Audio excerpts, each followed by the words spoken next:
Mon âme bénit l'Éternel, que tout ce qui est en moi bénisse son saint nom.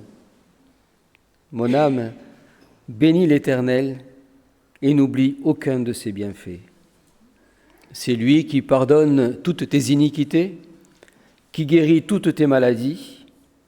C'est lui qui délivre ta vie de la fosse, qui te couronne de bonté et de miséricorde. C'est lui qui rassasie de bien ta vieillesse, qui te fait rajeunir comme l'aigle. L'Éternel fait justice, il fait droit à tous les opprimés. Il a manifesté ses voies à Moïse, ses œuvres aux enfants d'Israël. L'Éternel est miséricordieux et compatissant, lent à la colère et riche en bonté. Il ne conteste pas sans cesse, il ne garde pas sa colère à toujours, il ne nous traite pas selon nos péchés, il ne nous punit pas selon nos iniquités. Mais autant les cieux sont élevés au-dessus de la terre, autant sa bonté est grande pour ceux qui le craignent. Autant l'Orient est éloigné de l'Occident, autant il éloigne de nous nos transgressions. Comme un père a compassion de ses enfants, l'Éternel a compassion de ceux qui le craignent. Et nous lirons également un passage dans l'Évangile de Matthieu, au premier chapitre, les versets 18 à 21. Pedigartank naiev Mattevosia vedaran arachin kolur dasne uteror tamaren minchev kasanme geror tamarnere.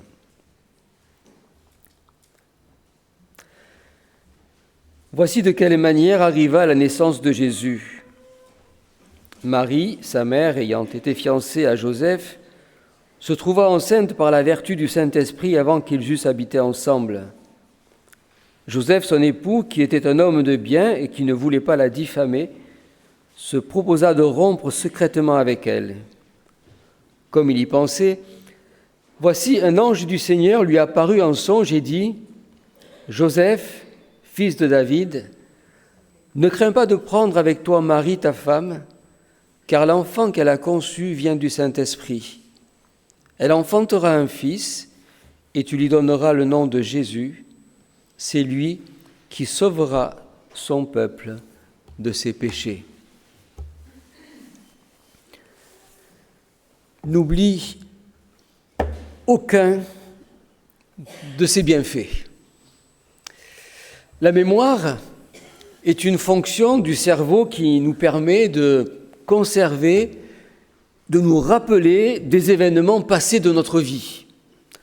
Et nous avons tous une mémoire plus ou moins vive, plus ou moins bonne selon de multiples facteurs. Nous avons tous aussi une mémoire dite sélective, c'est-à-dire que notre cerveau fait un tri dans tous les événements qui se passent dans notre vie et il fait ce tri en fonction des charges émotionnelles que cela provoque chez nous. Et c'est ainsi qu'il y a des événements dont on se rappelle jusqu'à la fin de notre vie, d'autres que l'on oublie, même le jour même ou le lendemain qu'ils sont arrivés. Certaines recherches ont prouvé que il est possible aussi de s'entraîner à sélectionner les événements qui sont constructifs pour notre vie.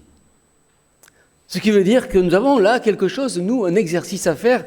Et en fait, ce que on a découvert, la Bible l'a découvert depuis la nuit des temps. En fait, depuis la nuit des temps, lorsque nous lisons la Bible, on ne peut pas compter le nombre de fois où Dieu dit à l'homme « Souviens-toi ». N'oublie pas, que ce soit pour des choses positives, que ce soit pour des choses même moins positives, on va dire négatives, mais Dieu n'arrête pas, tout au long de sa parole, de nous encourager finalement à ne pas oublier, à nous souvenir, de façon à ce que tout ce qui nous arrive puisse être constructif pour notre vie. Ce matin, alors que nous sommes au terme de cette année 2024 et que nous allons nous préparer à entrer dans une nouvelle année, ce psaume 103 nous invite à cet exercice de mémoire sélective. N'oublie pas. Tout d'abord, quelles sont les choses que nous ne devons pas oublier ? N'oublie aucun de ses bienfaits. La louange, l'action de grâce, la reconnaissance est au cœur de la vie chrétienne et c'est ce que nous faisons chaque fois que nous venons ici. Nous louons Dieu, nous le remercions, nous l'adorons. La gratitude. Et l'apôtre Paul, déjà aux premiers chrétiens, écrivait sans cesse « Rendez grâce à Dieu en toutes choses, car c'est à votre égard la volonté de Dieu.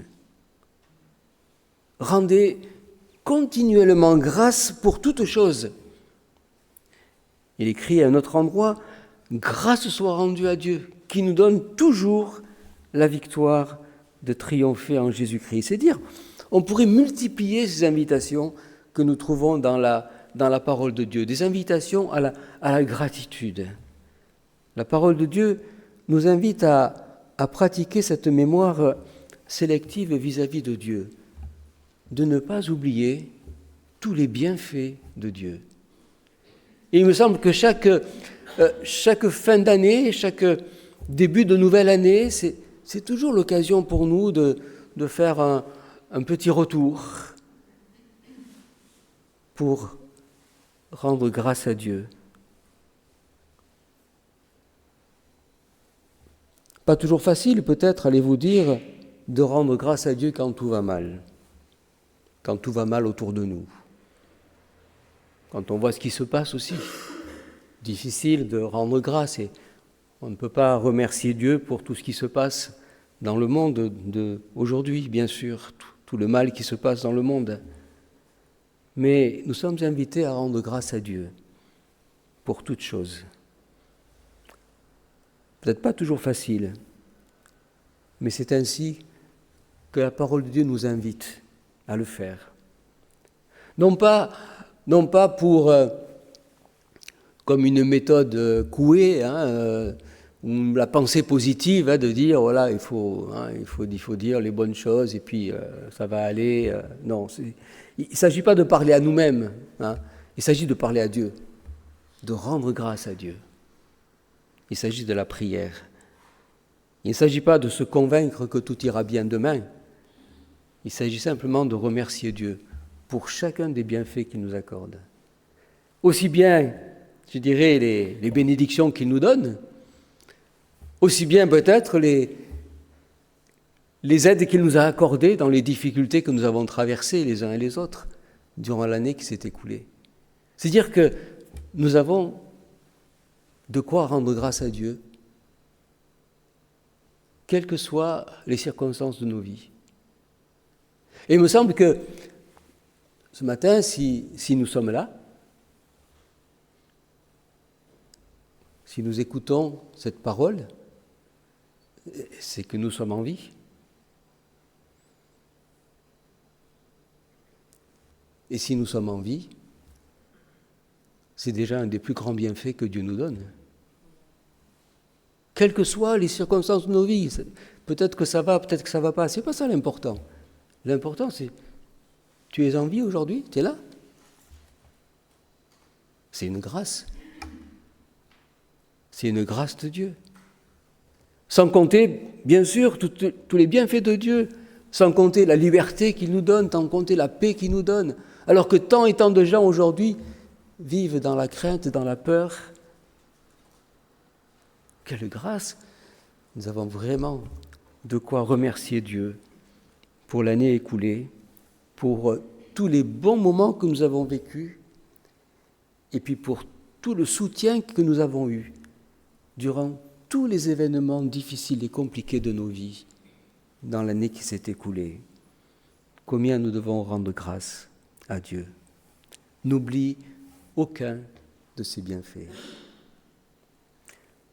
En second lieu, le psaume que nous avons lu, c'est un psaume qui est merveilleux.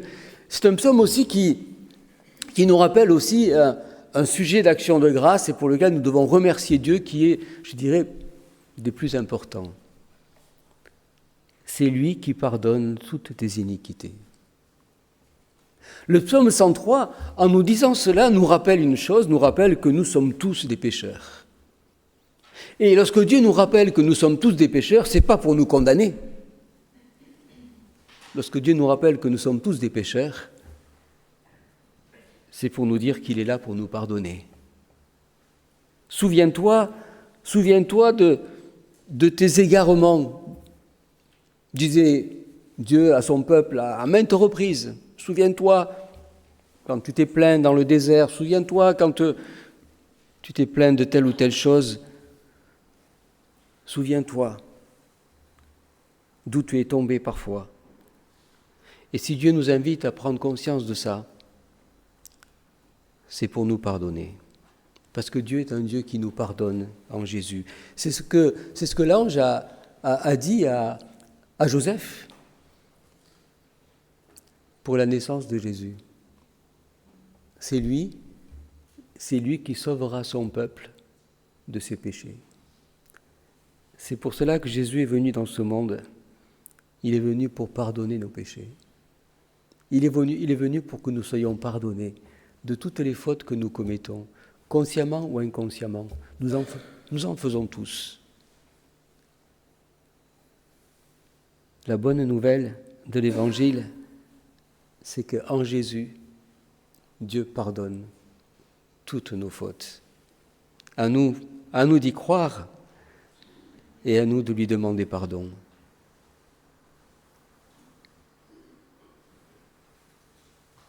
Le psaume 103 nous déclare avec force que ce pardon n'est pas seulement un pardon,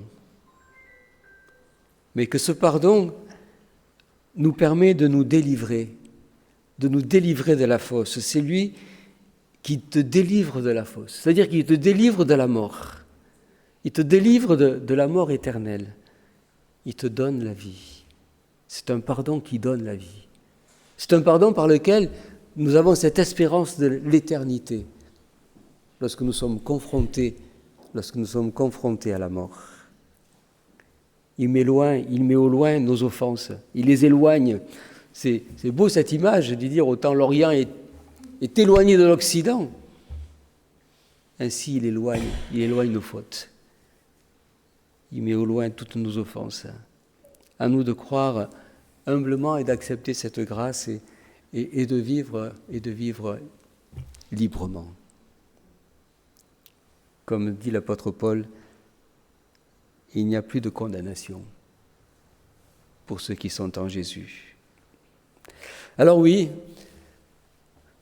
la gratitude aussi pour, non seulement pour tous les bienfaits, mais la gratitude pour le pardon surtout. Le pardon que Dieu nous donne et le pardon que nous sommes appelés aussi à donner aux autres, à ceux qui nous font du tort. C'est à cela que nous sommes invités et que ce psaume nous invite. Et puis une troisième chose aussi que ce psaume souligne et pour laquelle, il me semble, nous devons aussi réellement être reconnaissants à Dieu. C'est que ce psaume nous dit comme un père est tendre pour ses enfants. Dieu est comme un père, tendre pour ses enfants. Ce psaume et cette parole qui a été écrite bien avant la naissance de Jésus est une parole prophétique, en fait. Le psalmiste déjà entrevoyait le fait que Dieu, en Jésus, allait devenir un père. Et comme un père prend soin de ses enfants, il nous dit, l'Éternel aussi prend soin de ceux qui le craignent. Dieu est un père pour tous ceux qui croient en Jésus.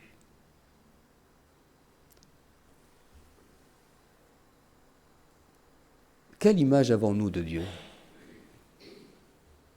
Comment voyons-nous Dieu quand nous pensons à Dieu ?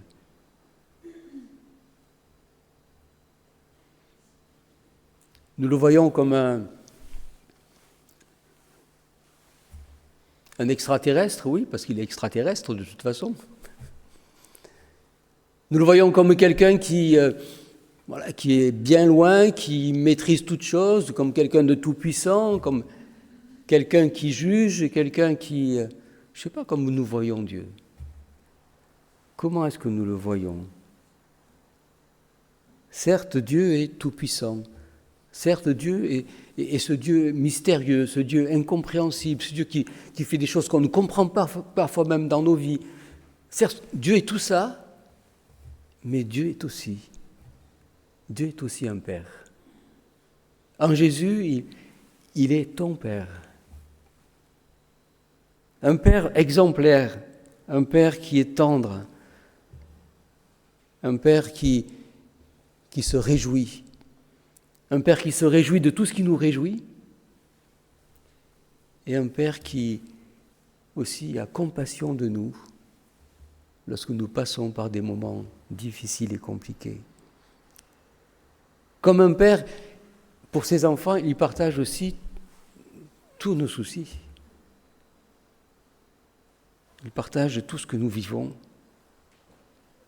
Et il fait tout pour nous soutenir, pour nous aider. Il nous conseille. Il est ce Père qui porte toujours un regard bienveillant sur son enfant. Je ne sais pas, vous avez vu un père ou une mère digne de ce nom ne pas avoir de compassion pour son enfant? C'est impensable. C'est impensable, bien sûr. Mais c'est ce que Dieu veut être aussi pour chacun d'entre nous. Il veut être un père. Il porte toujours un regard bienveillant. Si parfois nous nous posons la question, comment est-ce que Dieu nous voit? Comment est-ce que Dieu te voit? Si tu crois en Jésus, Dieu te voit comme son enfant. Dieu te voit comme tu es son fils ou sa fille. C'est extraordinaire, non?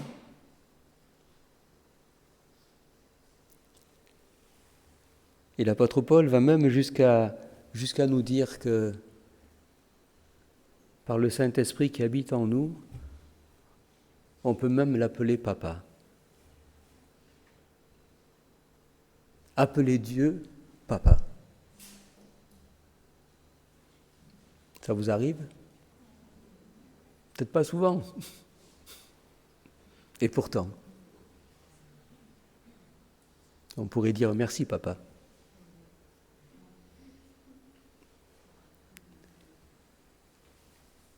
N'oublie aucun de ses bienfaits.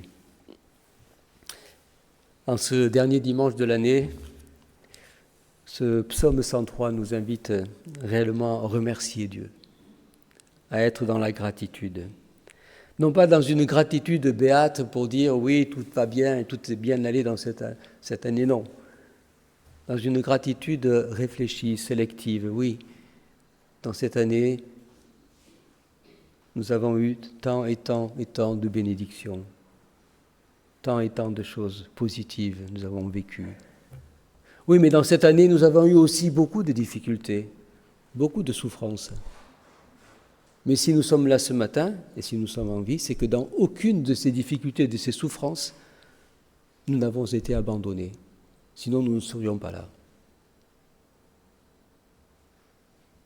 C'est la raison pour laquelle nous sommes invités à rendre grâce à Dieu, à être dans la gratitude. Le remercier pour chaque bienfait, le remercier pour chaque secours, chaque soutien, le remercier pour sa bienveillance, le remercier pour son pardon, et que nous puissions apprendre réellement à pratiquer cette mémoire sélective qui peut nous construire dans notre vie, dans notre relation avec Dieu, être toujours dans la gratitude avec lui, parce que réellement, il est un Père, et un Père ne fera jamais quelque chose de mal pour ses enfants, jamais.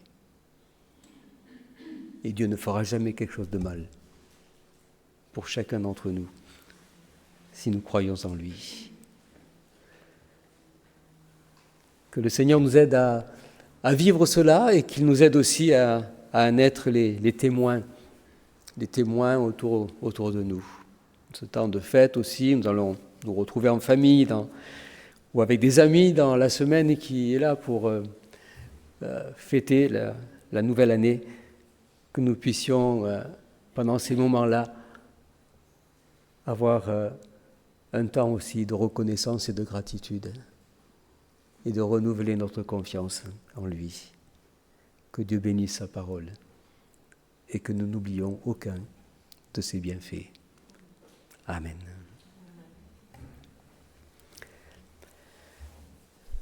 Nous allons poursuivre par la lecture en arménien du psaume 103.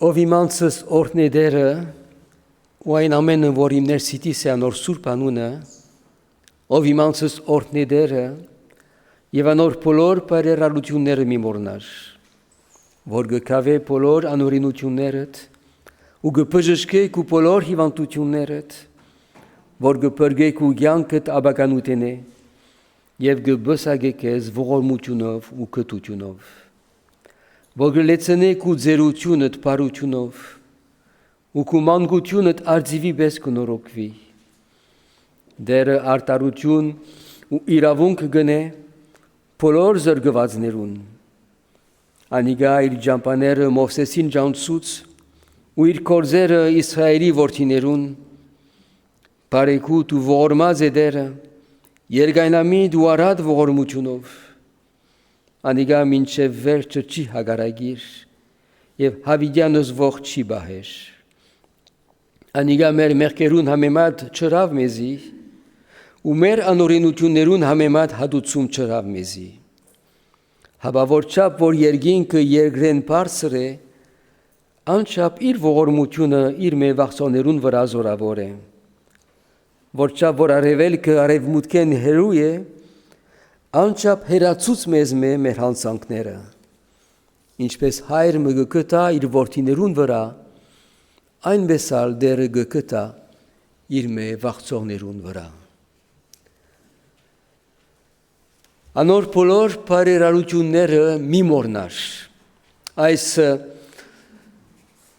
դարվա վերջին գիրագին այս սամոսը մեզ գրավիր է երախտաբարդությամբ։ Հրավիրված ենք երախտաբարդ ըլլալու ամեն բանի համար։ Հրավիրված ենք երախտաբարդ ըլլալու թե լավ օրհնություններուն համար, որոնք բայդելեցինք այս դարվա ընթացքին, եւ նույնադեն երախտաբարդ ըլլալու ենք այն դժվարություններուն համար, որուն միջոցով Աստված օգնեց մեզի, ազատեց մեզի։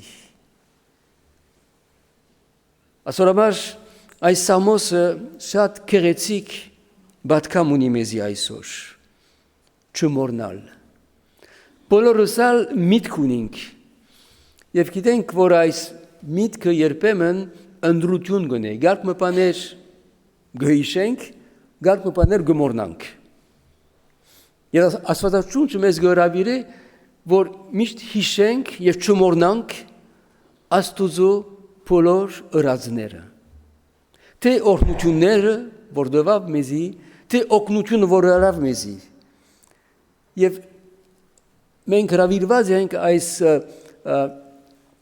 այս գործը ընելու մեր մտքով, որպեսզի մեր կյանքը ուրախությունով եւ խաղաղությունով անցնի միշտ։ Եվ ասիկա մեր բարդականությունն է,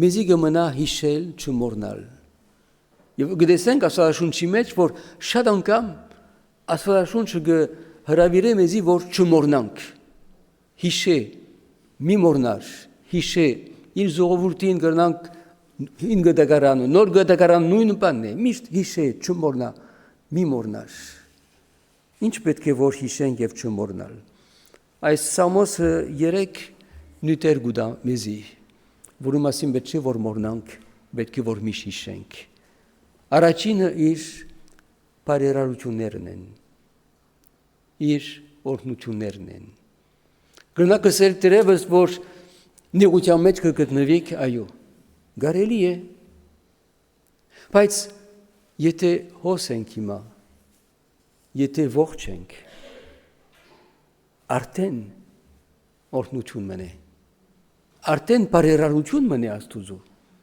եթե ողջ ենք, ամեն կսալ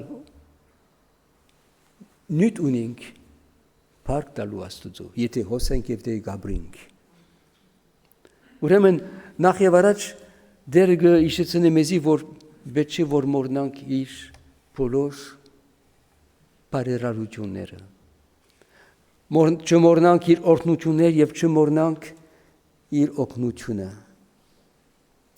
Պողոս առաքյալ գրե ամեն բանի մեջ գոհություն տվեք Աստուծո, ամեն բանի մեջ, որտեղ գսե այս է Աստուծո կամքը ձեզի համար։ Նաև պետք չէ որ մոռնանք, թե Աստված ներող Աստված մնե։ Եվ այս Սամոսը գիշեցնե մեզի, որ Աստված գկավե մեր բոլոր մեղքերը։ Եվ գիտենք, որ այսիկա, երբ որ կրվեցավ Հիսուս դեր ծնած չէր, ուրեմն մարգարեություն մներ, որ Հիսուս Քրիստոս մեր բոլոր մեղքերը կավեց խաչին վրա։ Այսօր համար պետք է որ փառք տանք Աստուծո, եւ բոլորս ալ գրնանք փառք տալ Աստուծո այսօր համար, որովհետեւ Աստվածաշունչ գսե մեզի, թե Հիսուս իր կյանքը զոհեց խաչին վրա մեղքերու, աշխարհի մեղքերու կավության համար։ Մեկը չի գնարսել, որ ինձի համար չէ։ Աստված կավեց մեր բոլոր մեղքերը Հիսուս Քրիստոսով, եւ պետք է որ մենք իրեն փառք տանք։ Ուրեմն երկրորդ նյութը մեր մեղքերու կավությունն է, որուն համար փառք տալու ենք։ Եվ երրորդ նյութը, որ գտնենք այս Սամոսին մեջ, հետևյալն է, թե ով է Աստված։ Ինչպես կնկատենք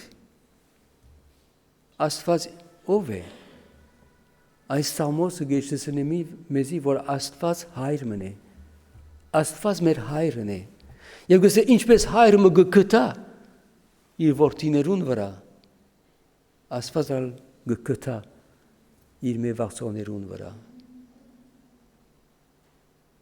Որչափ գնանք փառք տալ, որ Աստված ոչ միայն մեծ Աստվածն է, ամենակարող, ամենաօզոր, ամենակետ, ամեն ինչ ստեղծող, այո, Աստված այս մեծ Աստվածն է, սակայն նույն անդեն Հիսուս Քրիստոսով Աստված մեր հայրն է։ Եվ Պողոս առաքյալ գսե, որ գնանք իրեն գոչել ապա հայր, գնանք գսել իրեն Աստված մեր հայրն է Հիսուս Քրիստոսով։ Ուսի դերդա, որ այս վերամուդին արդիվ այս վերջին դարվան գիրագին արիտով գոհություն տանք Աստուծո։ Գոհություն տանք Աստուծո իր բոլոր բարերարություններուն համար, օրհնություններուն համար, իր օգնության համար, փառք տանք մեղքերու կավության համար, փառք տանք իր հայրական սիրուն համար։ Եվ դերդա, որ այնպես պատրաստվենք նոր դարին դիմավորելու, դեր օրհնե իր խոսքը, ամեն։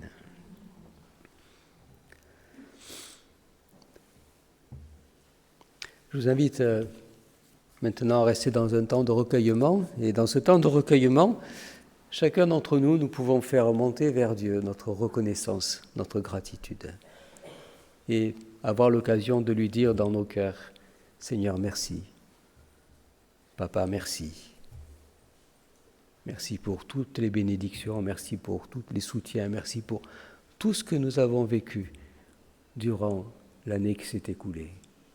Merci pour ton soutien, même dans les pires épreuves que nous avons traversées.